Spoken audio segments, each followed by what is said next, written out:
How is it that I can be so successful in my career and my personal life is such a train wreck? This is a question that was asked a few weeks ago, and I wanted to make this episode about it because I'm sure you may have asked yourself the same exact question multiple times if you identify with being somebody who is high achieving, who is smart, educated, goal oriented. You're certainly not lazy. You have an immaculate work ethic, like you know how to get shit done. But if you are asking yourself, why is it that I can achieve so much and be like so put together in my professional life? And when it comes to the people I choose to date or marry, I consistently make the poorest choices on the planet.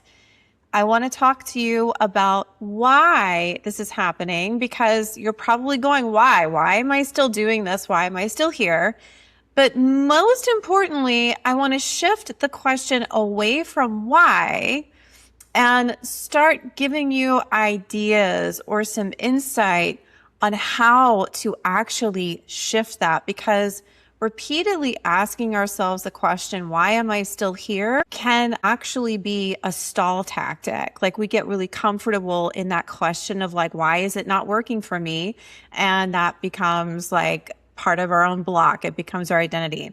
If you're new here, my name is Bethany Dotson. I am a trauma-sensitive somatic therapist. I'm also a relationship coach, and I work specifically with high-achieving women who have experienced narcissistic abuse, whether in childhood or with a romantic partner, who feel like they've healed from that, but are still stuck and like not really happy in their lives. So let's talk about the myth. Like, why do I keep doing this? I can figure out how to win a legal case.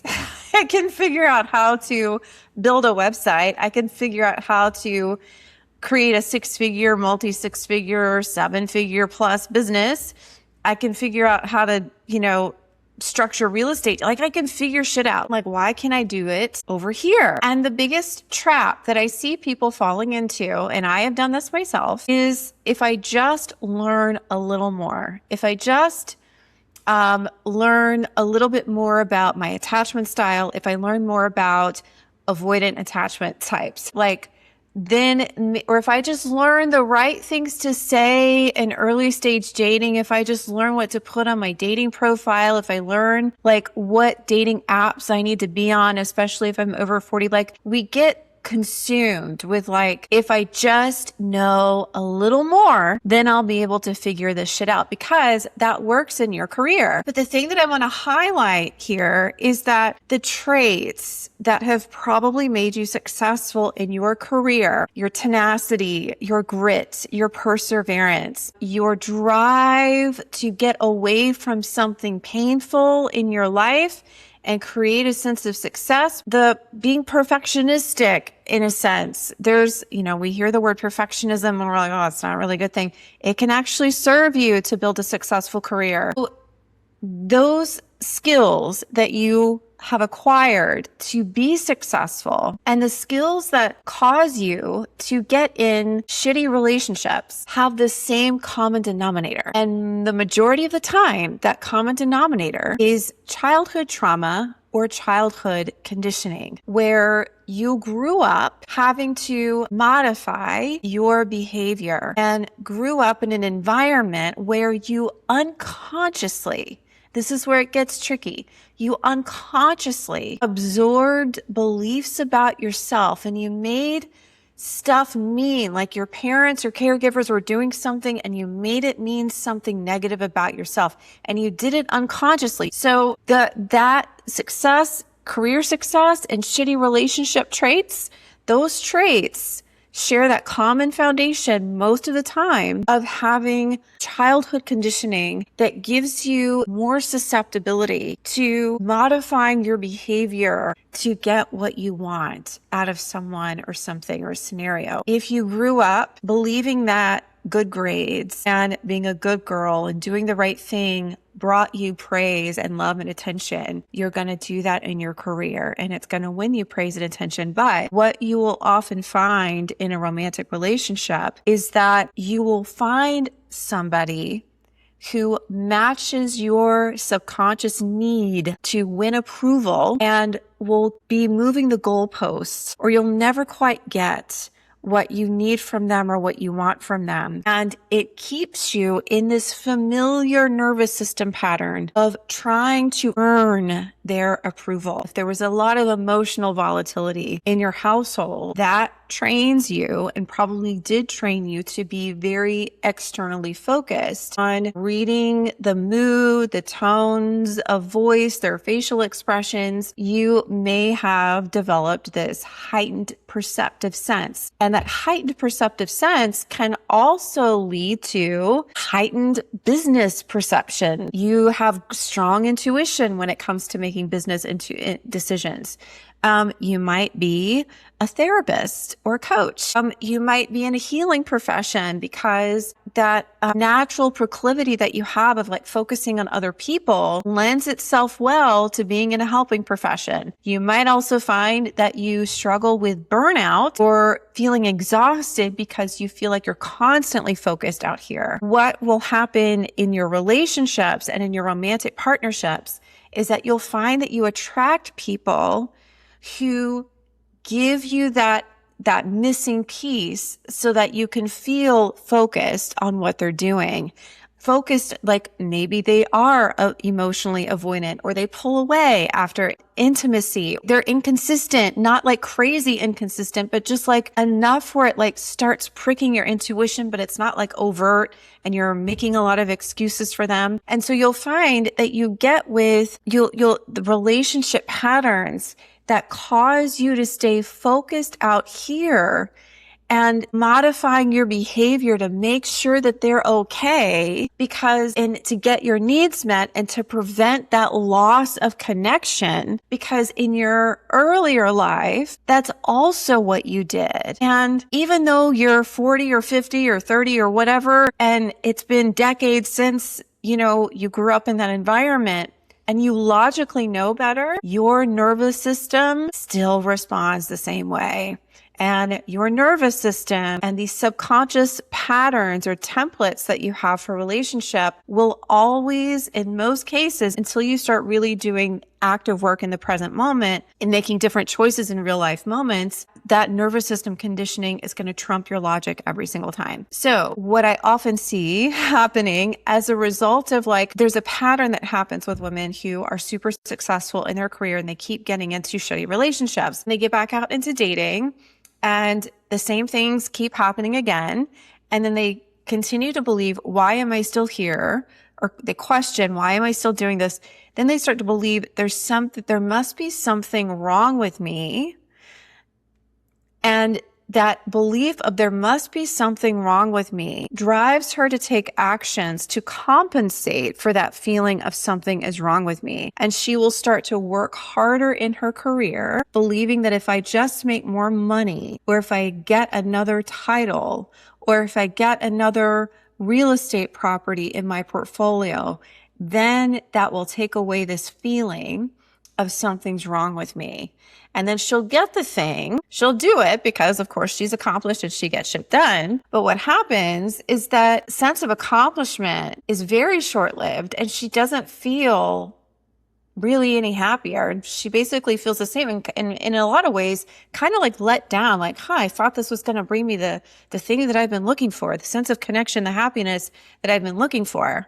And then once she arrives at that, flatlined place of this isn't really it either, she'll start to go, well, maybe I should start focusing on dating and relationships. That is an area of my life that I've been avoiding for a long time. She'll put herself back out there.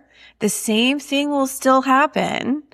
And instead of learning from those lessons and staying in the saddle, she'll start to go yet again, what is wrong with me? And the whole thing will go around and around and around and around.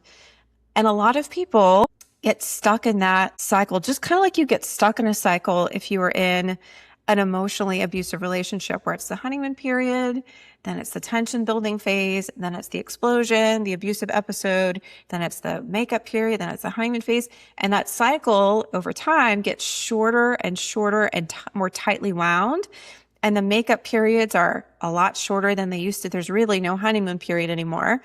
And it's kind of like that when you leave and heal. And the core thing that's happening here is that a lot of women will get stuck in that cycle, just not in an abusive relationship anymore, but they're trying to correct that pattern and they're still running into the same stuff, even though they thought they were getting better. It's a really frustrating place to be, but it's actually a beautiful place to be and a beautiful place to really start deepening your work and taking the shifts that are going to make the difference for you.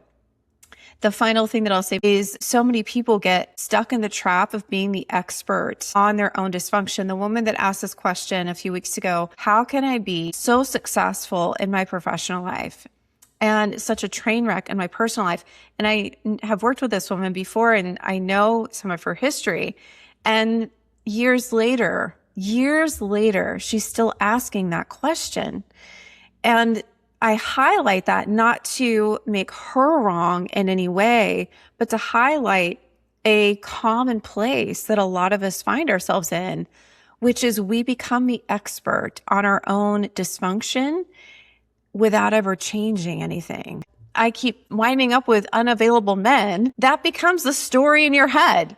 And story influences your emotions. It influences the belief. It reinforces the belief something must be wrong with me. I must be unlovable. And that influences the action you don't take to change it. Like you just keep staying in the same story of something's got to be wrong with me. Why can't I get this right? Every time you ask yourself that question, it produces a nervous system response of contraction, of anxiety, of stress. And over time, your body gets accustomed, acclimated to that feeling so much that it becomes like the normal thing. And when I get clients who actually get into healthy relationships, one of the things that they say is, wow, this is so uncomfortable for me, because they can finally relax. They don't have to be all the time. And that feeling of relaxing is unfamiliar because it's not what she's used to. The most important thing that is going to shift you out of this pattern is to catch yourself when you're in the question of why does this keep happening to me? Because when we ask the question, why does this keep happening to me? We automatically assume that we're in a victim mentality. Life keeps throwing punches at me and poor me and poor me. There's nothing wrong with that. We all feel like that at times in our life. We just don't want to live there, right? You don't want to let that mindset. I had a coach one time come in and leave its dirty underwear everywhere. You want to have a tea with it. You want to sit down with it. You want to understand it, find out what's really going on, and then out the door. So some questions that you can start asking yourself, instead of like, why do I keep dating emotionally unavailable men? What might I do the next time I notice somebody being inconsistent? What could I choose instead? Instead of asking yourself, why do I still people please? I know all about it. I know my fucking childhood trauma like the back of my hand, but I'm still doing it. Why do I keep doing that? Instead of asking that question, ask yourself the question, what is one honest thing I can say or do today? And that might be uncomfortable because it might mean that you have to let somebody down or disappoint somebody. Why am I terrified? Like I shouldn't be terrified of rejection. Like I have such a successful career. I have a peaceful home. I have a beautiful home. I have 2 beautiful kids. Like I should be able to handle rejection. Why am I still so afraid of it? Where can I practice being seen vulnerably without controlling the outcome? Those are some of the more nuanced questions you can start asking yourself to perhaps start breaking yourself free a little bit of this chokehold pattern you may still find yourself in. And if you are listening to this episode and you're going, yeah, I'm still here. Like this is all making so much sense. And I'm tired. I'm really tired of being in this place, but I also don't know what I'm really doing wrong. Like, I feel like I'm doing all of the right things, but like nothing is really changing. And I don't, I'm not seeing my blind spots. And I know that I can't continue living in this way any longer. A lot of people make the decision that they are ready for change after something happens in their life or it's a series of small things that happen in their life. Their kids go off to college and suddenly they lose the identity of being a mom all the time. And they don't know and suddenly their focus is back on themselves. And then they realize, wow, I've spent 55 years of my life or 45 years of my life and I've lost myself. I don't want this version of me who feels alone all the time, or feels inadequate, like she can't make the right choices in love. I don't want that to be my future. Maybe that's your decision point. Maybe it's a birthday. Maybe it's an anniversary of some kind. Maybe you just left another disappointing relationship, or maybe you're currently dating somebody and you can't really tell, like, is this healthy for me? Am I contributing to the dysfunction here? Like, there's usually some sense of urgency. If you have that sense of urgency and the inner switch in you has been shifted to, I know I have to make some changes, then I invite you to book a free discovery session and we'll have an honest conversation about what's going on for you. We'll just take a quick look. It's not a therapy session. We're not going to have a venting session about your problems. We're going to get an overview of your pattern. But most importantly, we're going to get you clear on what you really want for your life in the next 12 months.